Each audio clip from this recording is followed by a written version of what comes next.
Hey guys, Red Alert here to speak the truth that the mainstream media is too scared to say.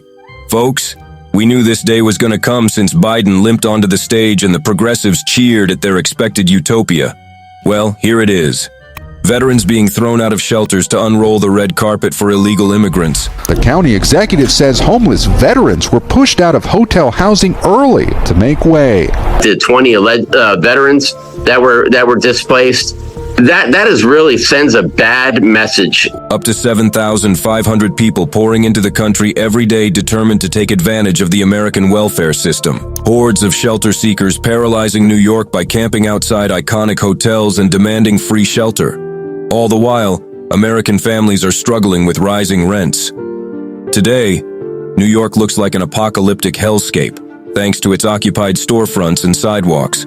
Police told us that a group of migrant men staying at this shelter started this fight yesterday morning by throwing objects at people who were just walking by here. On the surface, it seems like the U.S. is one conservative government away from returning to its former glory. But recent events show that it might be too late for conservative policies to restore America. Republicans have done their best, given the Biden administration's love affair with poor people everywhere except America. You're saying no one is being forced to go on these buses? No one has been forced. They're going on it because they want to? Yes. These migrants at this shelter in Eagle Pass, Texas, most from Venezuela, have all just crossed the Rio Grande from Mexico into Texas, surrendered to the U.S. Border Patrol, received future immigration court dates.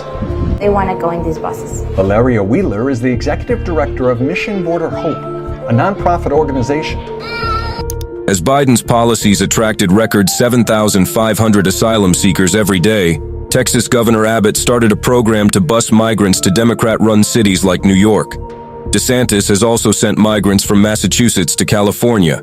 Liberals must deal with the consequences of what they voted for, and it seems like Biden's realized how unsustainable his policies are. His latest move was straight out of the Republican playbook. With his new asylum policy, only legitimately threatened individuals would be approved to apply for asylum. In the day's other headlines, the Biden administration formally proposed barring asylum seekers at the southern border unless they first ask for asylum in a country they passed through. Asylum. But Democrats aren't exactly known for their competence, so the latest Biden policy has been blocked by a federal judge because of immigrant advocate groups. Now the gates are wide open for anyone to apply for asylum. People can seek asylum for being wanted by terrorists, but also for not liking the weather in their home country. People can literally apply for asylum because they can't find a job in a third world country. Can you believe that? That's the problem. Immigrant advocacy groups are louder than American advocacy groups. Raise your voice for the veterans and you'll be labeled a racist. How dare you not have empathy for military-aged men from other countries who come to yours and refuse to accept your culture? Even liberals are turning against each other as the crisis they invited has finally arrived. Orange County, where 20 veterans were pushed out of hotel-turned-homeless housing to make room for immigrants, has had enough. Orange County has applied for a temporary restraining order against New York City to keep it from busing more immigrants to the county's local hotels. Rockland County executives have applied for a similar restraining order. Meanwhile, parents and children are protesting the conversion of school gyms to homeless shelters. Interesting how this idea was never considered for homeless Americans.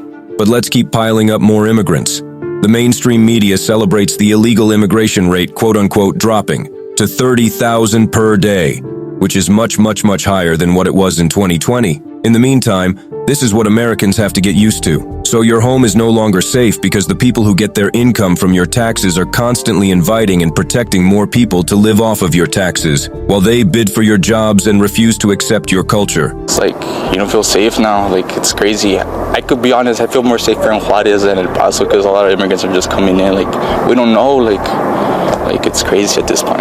Have people tried to come into the property here? Yeah, it's already a regular thing.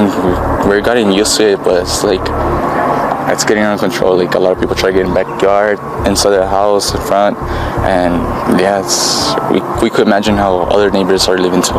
And if any of that makes you even feel a type of way, then you must be racist. The only way of being acceptable to liberals is through perpetual submission. It has been a whole year since the first migrant bus was sent to New York City, and the Democrat government there has been incapable of handling the influx. They can't deal with the migrants they so brazenly invite to red states. They expect to score brownie points with their virtue-signaling borderless policies, but expect you to take care of the tab. Those who cross the border illegally end up in Texas or Florida, while coastal elites wag their fingers at Americans pushed out of their jobs because of an influx of cheap labor. What's going on right now is psychological warfare. It might seem like when Biden isn't busy tripping, he is pushing to curb illegal immigration, but that's by design. He is actually pushing to stall illegal immigration until the inevitable return of Republicans to power. And once conservatives are in the government, the liberals will gather around and advocate for mass immigration, something which they clearly can't handle in their terms. They want illegal immigrants only when they can turn them into Democrat voters. America will never recover once the scales are tipped in favor of liberals, because they'll keep stacking votes by importing them. People who elect politicians who ruin their countries flee and come to the U.S., and the U.S. has two options: make them citizens and give them the right to vote, or ask them to go back and fix their countries. Well, the U.S. has been letting them in, and now the Democrats want to let them vote. It is locking in power for the Democrats for the next 100 years. This bill is intended to and will register to vote millions of illegal aliens. That is exactly what the Democrats want to do with this bill, is register millions of illegal aliens. And the text of the bill acknowledges that, and it says the illegal aliens who are registered to vote, even though it's against the law for them to vote, they face no liability because they're automatically registered to vote. The liberal herd has been letting people who can't stand their own countries turn the USA into theirs. While this is going on, the masses are being lulled into compliance with images of immigrants sleeping on the streets. The puppet masters at the DNC are great at pulling at your heartstrings, while they diminish your voting power with mass voter import, your purchasing power with inflation, and your earning power by getting cheaper immigrant labor. Make no mistake, this is a battle for your future. America will sink or survive in your lifetime, and it all depends on how well you oppose the progressive mind virus.